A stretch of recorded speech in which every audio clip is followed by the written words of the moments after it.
بسم اللہ الرحمن الرحیم۔ السلام علیکم ورحمۃ اللہ وبرکاتہ۔ قال اللہ تعالی فی القرآن المجید والفرقان الحمید، اعوذ باللہ من الشیطان الرجیم، یا ایہا الذین آمنوا استعینوا بالصبر والصلاۃ ان اللہ مع الصابرین، صدق اللہ مولانا العظیم۔ ناظرین و سامعین، اللہ تعالی قرآن مجید فرقان حمید میں ارشاد فرماتے ہیں، جس کا مفہوم یہ ہے کہ اے ایمان والو، مجھ سے مدد طلب کرو، لیکن اس کا طریقہ کار ساتھ ہی ارشاد فرما دیا۔ پوچھا کہ مولا کس طرح تجھ سے طلب کریں؟ فرمایا بالصبر والصلاۃ، صبر اور میری اطاعت و بندگی کے ساتھ۔ اب اس میں ہم دو چیزیں اخذ کر سکتے ہیں۔ پہلی چیز یہ کہ اللہ تعالیٰ نے صلاۃ سے پہلے صبر کا ذکر فرمایا، اس طرح کہ جو انسان پر مشکلات آتی ہیں وہ ان پر صبر کرے، ناشکری نہ کرے، پھر بھی ہر لمحہ اللہ تعالیٰ کا شکر اور اس کا فضل تلاش کرتا رہے، لیکن اللہ تبارک و تعالی سے مدد کس طرح طلب کرے؟ خاموش زبان رہے، صبر رہے، لیکن اس کے صبر کی زبان اس کی نماز بن جائے، اس کی عبادت بن جائے، اس کی بندگی بن جائے۔ تو جب وہ بندہ بارگاہ الہی میں پیش ہوگا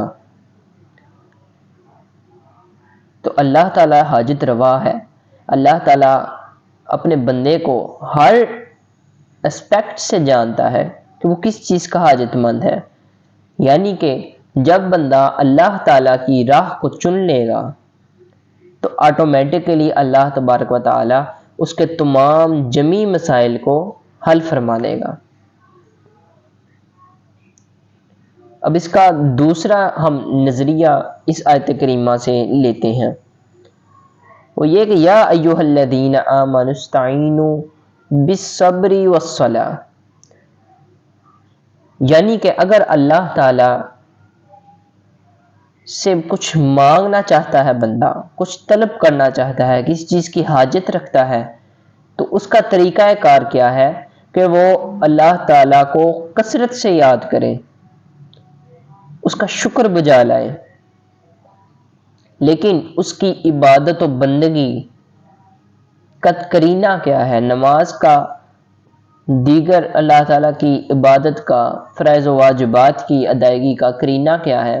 اس میں صبر پایا جائے۔ اب یہاں صبر سے کیا مراد لیا جا سکتا ہے؟ یہاں صبر سے مراد یہ لیا جا سکتا ہے کہ جب بندہ اللہ تعالیٰ کی بارگاہ میں کھڑا ہو جائے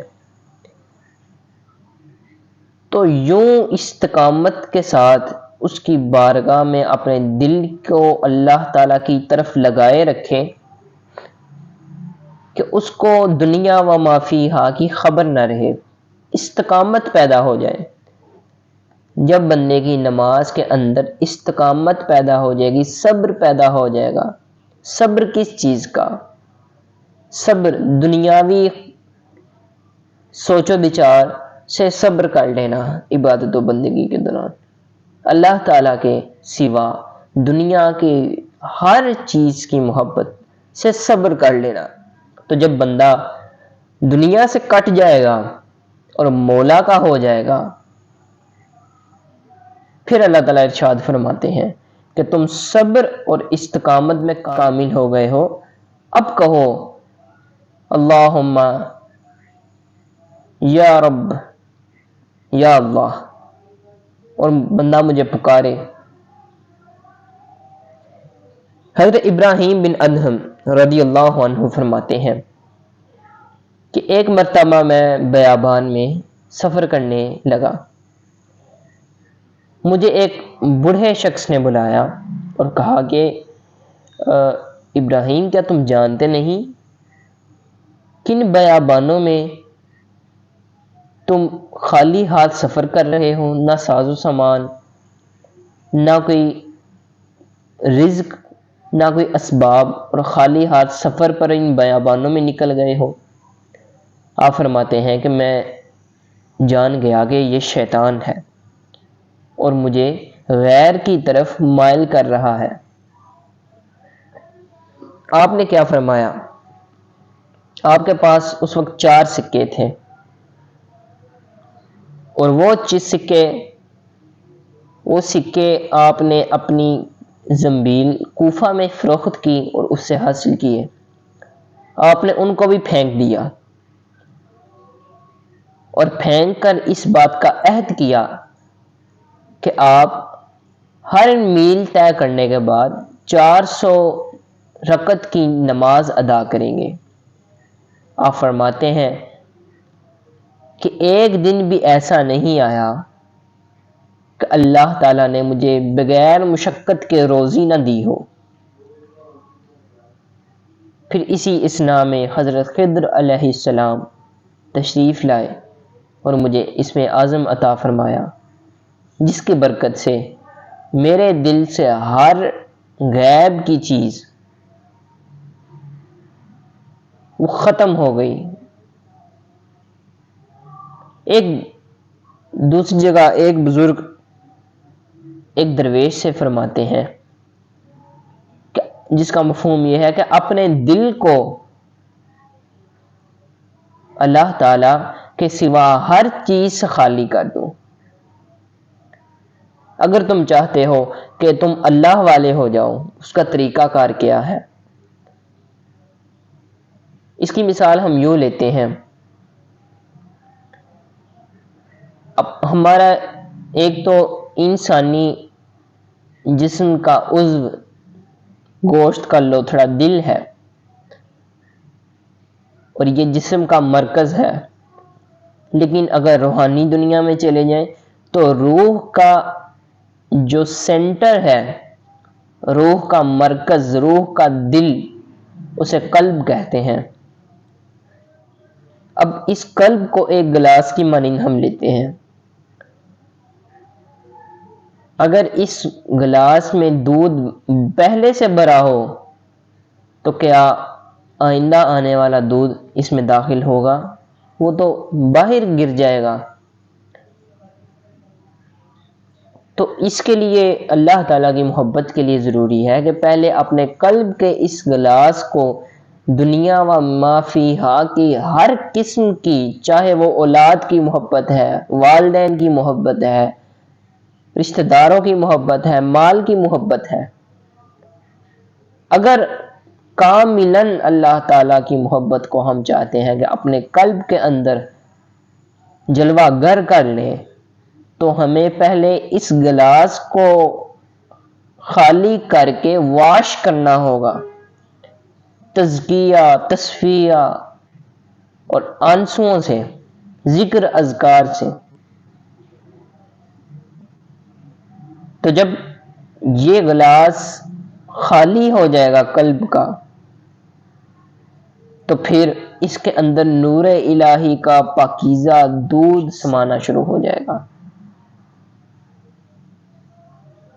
وہ بزرگ فرماتے ہیں کہ اللہ تعالیٰ کی محبت اگر چاہتے ہو تو یہ تنہائی چاہتی ہے۔ 2 ویز ہو گئی، یا اللہ تعالیٰ کی محبت کو رکھ لو، یا دنیا و ما فیہا اس میں غرق ہو جاؤ۔ جب تک اللہ تعالیٰ کی محبت حاصل کرنی ہے تو ان محبتوں کو سائیڈ میں کرنا پڑے گا۔ اگر بندہ ان کو سائیڈ میں نہیں کرتا تو پھر وہ جان لے کہ وہ پھر کسی غلط فہمی کا شکار ہے۔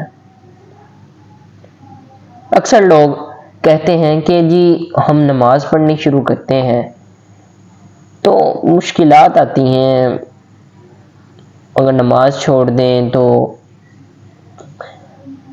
کوئی ایسی پریشانی نہیں آتی۔ تو یہ راہ کٹھن راہ ہے، جب بندہ اس راہ پر لگ جاتا ہے، گامزن ہو جاتا ہے، تو اس راہ میں دشواریاں ہیں، بندے کا امتحان لیا جاتا ہے کہ کس طرح بندہ، کہ یہ بندہ جب اس راہ پہ آیا ہے تو کیا واقعی آیا ہے یا فارمیلٹی کو پورا کر رہا ہے۔ تو حاضرین و سامعین، راہ سلوک اور راہ تصوف تنہائی چاہتی ہے۔ جب بندہ دنیاوی لذتوں، دنیاوی مصروفیات جو لغو میں آتی ہیں، ان سے نکل کر ماورا ہو کر کاملاً خالصاً فقط اس راہ کے لیے اپنے آپ کو بندہ سیکریفائس اینڈ اسپیسیفائی نہیں کرتا، تب تک فرائض و واجبات تو ادا ہوتے رہیں گے، لیکن جس چیز کا بندہ متلاشی ہے وہ چیز حاصل نہیں ہوگی۔ اس کی پہلی سیڑھی کیا ہے؟ جیسا کہ میں نے عرض کیا، اس کی پہلی سیڑھی جس طرح کہ اللہ تعالیٰ نے ارشاد فرمایا، صبر، دوسری شکر، تیسری تنہائی۔ کس چیز سے تنہائی؟ دنیا و ما فیہا سے۔ چوتھی استقامت، اور سب سے اہم نقطہ طہارت و پاکیزگی، وما علیہ الا البلاغ۔